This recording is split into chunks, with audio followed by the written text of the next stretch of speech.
a hudubar bankwana da annabi sallallahu alaihi wa alihi wa sallam yayi wa duniya duka, daga cikin jawabansa ya ce wa antum tus'aluna anni yawmal qiyamah. Annabi ya ce za a tambaye ku a kaina ranar alkiyama.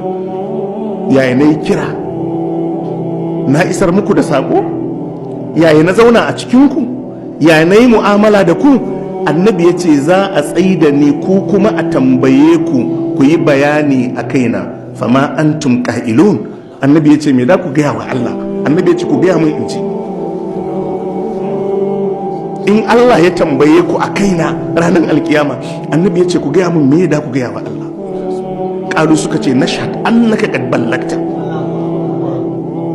Suka ce za mu ba da shaida a gaban Allah, ka isar mana da sakon Allah, wa addaita, ka sauke nauyi da ya dora maka, wa nasata, ka mana nasiha. Sahabbai suna faɗin haka sai ya ɗaga hannu yana Allah ka shaida, ka ji sun faɗi cewa na sauke nauyi.